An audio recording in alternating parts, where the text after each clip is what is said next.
to Martin's? Sorry, Martin. You wanted to know, what did you want to know? The way that it's split, how it's funded. Yes. Sorry, because reading this, it suggests that 5% of the cost of the city office is £5,000. That the plan is to be a 50-50 council and partner funded, but it implies that it isn't at the moment. So I'm wondering what the proportion is. All we're adding is 5% at the moment. Yeah, I don't have... Sorry, all we're saving is going to be 5%, but presumably we want to save 50% if we haven't already got a 50-50 share of the costs. I think that 5% was to work on getting more partners involved in funding it. That's the idea. But sorry, I don't have the numbers in front of me, and I can't seem to find it, so I'll have to come back to you on that. So I don't have the precise detail either, but so when the city office was first launched, it was set up on the basis that the council funding would taper away and there'd be a 50% contribution from other partners. I do know that we've secured a number of commitments that I think do get us pretty much to that 50% funding. I think this is about an additional 5,000 on top of getting to that 50-50 funding, because I think we've made quite a bit of progress with that recently. I can't answer your question, Martin, about whether 5% is 5,000. I don't quite understand that percentage figure, so we'll have to come back to you on that. But just to say the intention is, and I think we are pretty much there, that it will be 50-50 going forward, and this would be on top of that. But we'll get you the detailed answer. Heather, is it on this issue? Yeah, okay. No. Yeah, that sort of delved into us. The person in question, I think, is the original agreement was 50-50 funded between partners and the council, and this, it feels like something that is changing that agreement so that it will not be 50% or not half sort of funded by the council. And I'm just wondering if that has any impact to the power and the decision making, and how the One City operates, because it's specifically listing that this would then change in terms of funding that power. So yeah, is that significant, and anything that we need to know about that?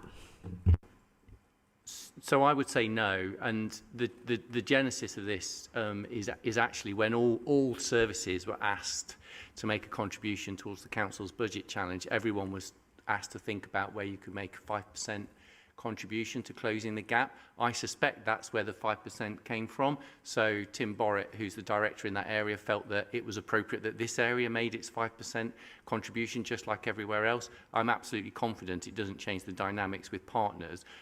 But I am now speculating that that's where the 5% came from, and I will double check that. But that's my guess, actually. Yeah, it is, and I mean there is a broader governance review of the city office going on, and about how that may operate in the future. Transcending political cycles and so on. Okay, good. Yeah, because to follow on from that, I know that there's a call for partners to join the boards, or some of them, but do those partners think they're going to have to make a financial contribution, and will that affect their involvement in the boards? Does being a partner that makes a financial contribution give additional access or advantages to one that can't make that contribution? No, absolutely not. No. So the call for people to join the boards is an open one. Effectively, doesn't matter if you contribute or not. Heather? You've just mentioned that there's a governance review happening of the One City boards. What role is there for the council scrutiny members to be involved in that review? That's a good question, Ellie. I don't know if you know the answer to that. Have you seen the expressions of interest? The review of how the board is governed. So if there is, if we're looking at the governance of this pretty crucial part of the council's work, how will the members who are involved in scrutiny of the council be involved in that review? Well, there's a specific criteria for joining the board, and you have to fulfil that to be on it. It wouldn't be right for there to be an overrepresentation of BCC councillors and staff to be on there. It needs to be proportionate, and the idea is that we get more representation from city partners more than anything else to make that to be bring in the partnerships part of that procedure. I understand your point about being proportionate. It's interesting that proportionate currently means no opposition councillors on any of the boards. But that wasn't quite what I was asking. It was about these decisions that are most, if we were doing a review of governance, if we were doing a review of policy, there would be an opportunity for scrutiny to be involved in that. One City is, I think, this area that a lot of people found quite confusing, that it obviously is a partnership and other partners are involved. We understand that. But it is quite a significant chunk of BCC money and resources. So what role will councillors who are involved in scrutiny have with that governance review? I think ultimately the point is to move this away from being a council thing. I think the One City was never meant to be a part of the council, essentially. It was supposed to be a partnership organisation, so the council would, as with every other organisation in the city, create its own strategies. Those strategies would then feed up into an overarching plan agreed outside of the council, and there's not council, not a council body. So therefore, the long game for the governance of the One City is to move it away from the council. The council becomes one player, along with the universities, along with education, along with faith groups, whomever, the public. As that broadens out into the city. So that's the theory. If that happens, I wonder if there would then be a difference in terms of seeing One City and One City plans popping up quite regularly in our policy, in things within the council. It's quite often referred to that we are in line with One City policy, but it concerns me when those One City policies aren't scrutinised by the members in the democratic way that's agreed for all of our other policies. Mike? Then they're not policies. Like they don't have that governing power that our decisions have to in the council, and it wouldn't be right for us to be scrutinising what our city partners do from the perspective of councillors, because it's not a council-owned entity. So the idea is that it is a city-owned entity with city goals and aspirations that we're working towards, and not the council is but one party in that. Right, can I take Mike and then Nicola? Thanks, Chair. So I just wanted to remind members, and actually for new members, they wouldn't be aware of this. So Andrea Dell, who heads up the One City office, has come to scrutiny on an annual basis to talk about the One City plan. So members have had an opportunity to review and comment on the One City plan. As Councillor King is saying, the approach that we've adopted is, nevertheless, the focus for members has been on those actions that are the responsibility of the City Council within the One City plan, and you will see those actions appearing in the business plan and the service plans that will be coming through the scrutiny process over the next few months. So you'll get the chance to scrutinise and look at the things that the Council is saying it will contribute to the One City approach as part of our business and service planning. And I think, I can't remember whether it would have been Osm or Resources, but Andrea has as part of an annual cycle come and talked about the work of the One City office. So perhaps we could pick that up as part of the appropriate scrutiny work plan. I think that's coming to Osm in March. There you go. That's a very good point, actually. And we are meeting with Osm in order to discuss how they meet up with One City. So I think that's this week, actually. So that process will get started.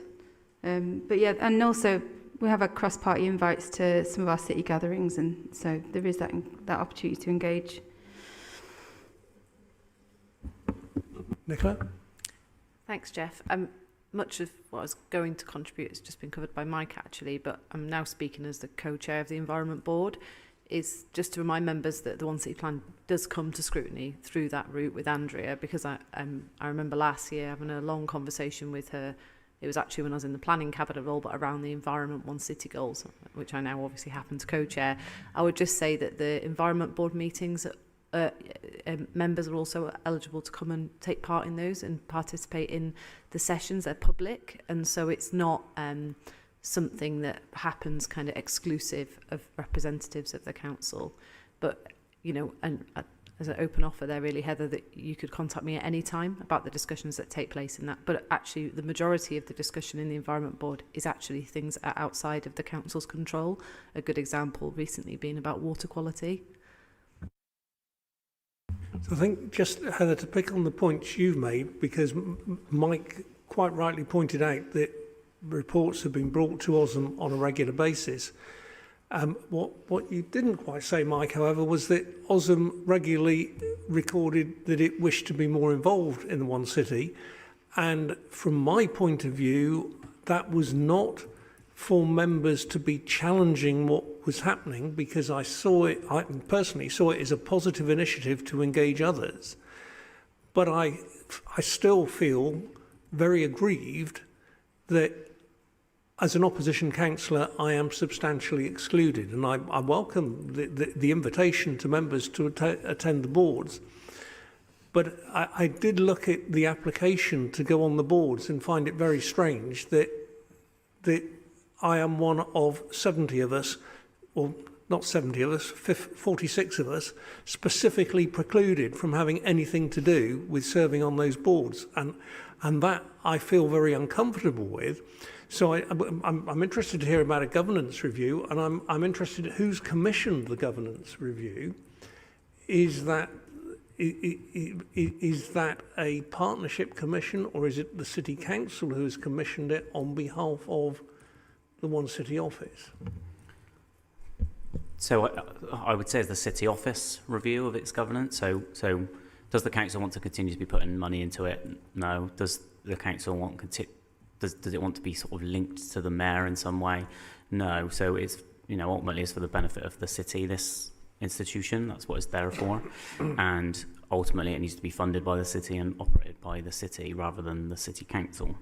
So the view is, so the City Office needs to find a way to make itself part of Bristol. It's not part of the Bristol City Council. I'm really picking up on Heather's comment that if there is a governance review, which by the sound of it we're paying at least half of, it wouldn't be unreasonable for scrutiny members to have the opportunity to scrutinise that governance review, or the audit committee to have a chance to scrutinise that governance review.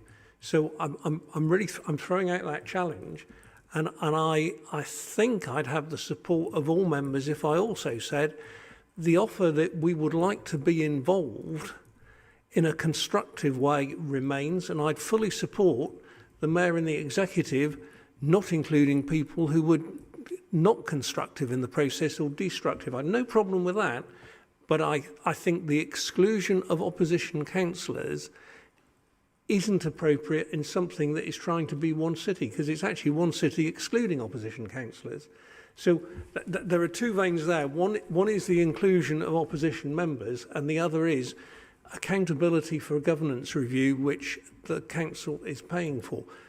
Immaterial in the scope of the budget that we're talking about today, but actually very significant in terms of the direction of the city and the role of One City. So Craig and Mike, I'm flagging that up, and I think colleagues will be, those of us who are on Osm will be looking at the opportunity to discuss that, and I hope to engage again in a constructive discussion. It's not looking to interfere and detract from the good work that's going on, but we'd like to play a part and actually understand more so that we can be supportive. Is that a fair summary? Martin? And that will be happening in March when Andrea comes back to Osm. Yeah, thank you, Chair. So I in fact asked if it can be on the agenda at Osm because of the absence of any in-depth scrutiny in the past, and the fact that frequently the documents are described as external. They're by partners. We are part of that process, but they've always been described as external. But they come into the council as things the council is making commitments towards. The council is adopting some of the targets. We have people working on some of those targets, and then in fact sometimes those One City boards change their target because they review them every year, and some drop off and a new one's put in.